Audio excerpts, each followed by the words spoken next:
Shri Guru Charitre, Chapter 33, Rudraksha Mahima.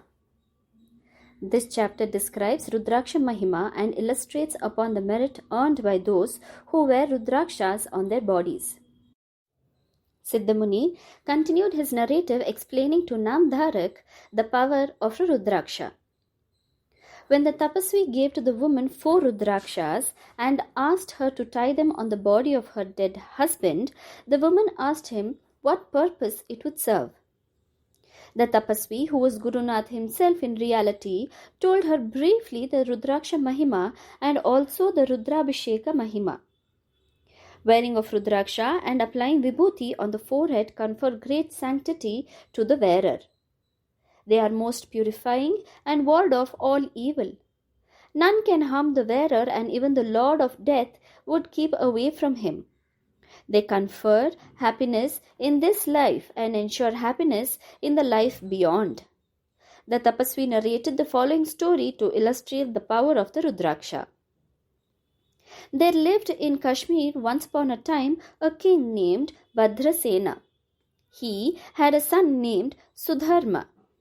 His minister-in-chief also had a son named Taraka.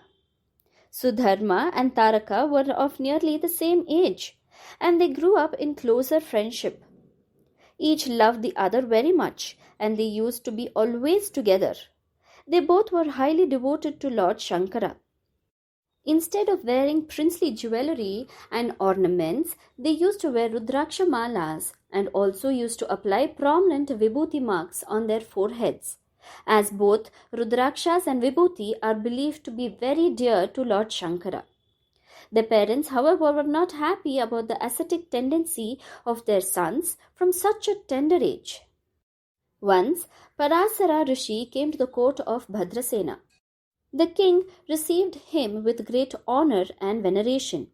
The king told him of his worry about his son, who was taking to ascetic ways of life even at such an early age.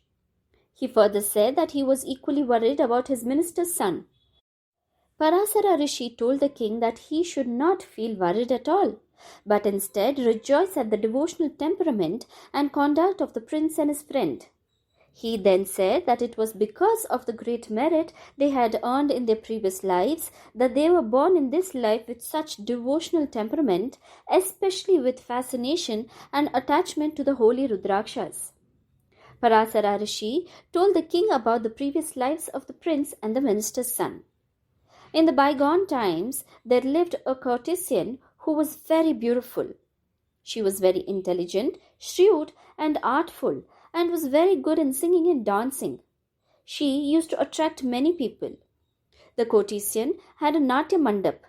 She had 2 pets, one a monkey, the other a cock. She taught them also to dance. She used to deck both of them with Rudraksha malas. One day a rich merchant came to be entertained by her. He had an ornament in the form of Shivalinga made of precious stones which he was wearing on his neck. He was wearing Rudraksha malas and was having Bhasma Tripundra marks on his forehead. Looking at all these signs of piety, the woman felt a liking and attraction for him. She particularly felt a strong fascination for his Shivalinga ornament made of precious stones. She told him if he gifted the ornament to her, she would live with him for 3 days as his mate. He wanted from her an oath of assurance that she would keep the bargain faithfully. She agreed, and after her taking oath by placing her hand on the Shivalinga, the merchant gifted her the precious ornament and she started to live with him.